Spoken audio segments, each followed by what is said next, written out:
ಎಲ್ರಿಗೂ ನಮಸ್ಕಾರ. ಈಗಾಗಲೇ ನಿಮಗೆ ವಿಷಯ ಗೊತ್ತಾಗಿದೆ. ವಿದ್ಯಾರ್ಥಿಗಳು ಮತ್ತು ವಿದ್ಯಾರ್ಥಿ ಪರಿಷತ್ ABVP ಮನಸ್ಸು ಮಾಡಿದರೆ ಏನು ಬೇಕಾದ್ ಮಾಡಬಹುದು ಅನ್ನೋದನ್ನ ಇವತ್ತು ನಾವುಗಳೆಲ್ಲರೂ ಸೇರಿ ಒಗ್ಗಟ್ಟಾಗಿ ಹೋರಾಟ ಮಾಡಿ ಅದರ ಪ್ರತಿಫಲವನ್ನು ನಾವು ಇವತ್ತೆಲ್ಲರೂ ಕಂಡಿದ್ದೇವೆ. ಸತತವಾಗಿ 3-4 ದಿನಗಳ ಕಾಲ ಹೋರಾಟವನ್ನು ಮಾಡಿದರೂ ಕೂಡ ಯಾವುದೇ ರೀತಿಯ ಪ್ರತಿಫಲ ದೊರಕಿದ್ದಿಲ್ಲ. ಆದರೆ ಇವತ್ತೇ ಅಂತಿಮ ಅಂತ ನಾವೆಲ್ಲರೂ ಹೋರಾಟ ಮಾಡಿದ್ವಿ. ಅದರ ಒಂದು ಪರಿಣಾಮವಾಗಿ ಕರ್ನಾಟಕ ವಿಶ್ವವಿದ್ಯಾಲಯ 12ನೇ ತಾರೀಕಿನಿಂದ ಅಂದ್ರೆ 12 ಮಾರ್ಚ್ 2025ನೇ ತಾರೀಕಿಗೆ ಏನು ನಡೆಸಬೇಕಾದಂತಹ ಸ್ನಾತಕೋತ್ತರ ಪದವಿ ವಿದ್ಯಾರ್ಥಿಗಳ ಪರೀಕ್ಷೆ ಫಸ್ಟ್ ಸೆಮಿಸ್ಟರ್ ಮತ್ತು ಥರ್ಡ್ ಸೆಮಿಸ್ಟರ್ ಏನು ಪರೀಕ್ಷೆ ಇದ್ದಲ್ಲ ಅವುಗಳನ್ನೆಲ್ಲಾನು ಏನ್ ಮಾಡಿದ್ರೆ ಮುಂದೂಡಿಕೆಯನ್ನ ಮಾಡಲಾಗಿದೆ. ಹಾಗಾಗಿ ಆ ಪರೀಕ್ಷೆಯನ್ನ 17/3/2025ನೇ ತಾರೀಕಿನಂದು ಮತ್ತೆ ಪ್ರಾರಂಭ ಮಾಡ್ತವೆ.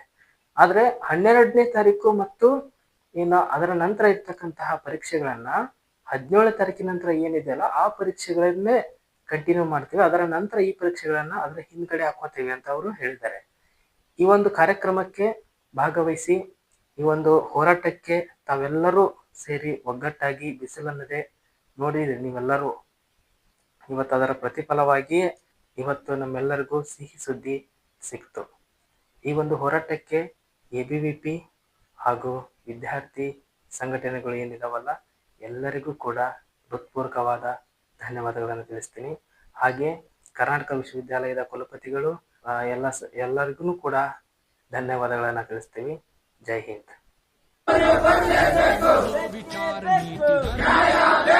इस विचार से निष्ठा का ये प्रमाण है, संगठन का भाव संगठन का हो प्रभाव, संगठन ही हर एक व्याधि का निदान है, कलयुग का मत है ये और शास्त्र सम 12ರಿಂದ ಪ್ರಾರಂಭ ಆಗ್ತಕ್ಕಂಥ ಎಕ್ಸಾಮ್ ಅನ್ನ 17ರಿಂದ ಪ್ರಾರಂಭ ಮಾಡ್ತೀವಿ ಅಂತ ಹೇಳ್ಯಾರ. ಅದಕ್ಕೋಸ್ಕರ ಎಲ್ಲರ ಪರವಾಗಿ ಅವರಿಗೆ ತುಂಬ ಹೃದಯದ ಧನ್ಯವಾದಗಳನ್ನ ಸಲ್ಲಿಸ್ತೀನಿ.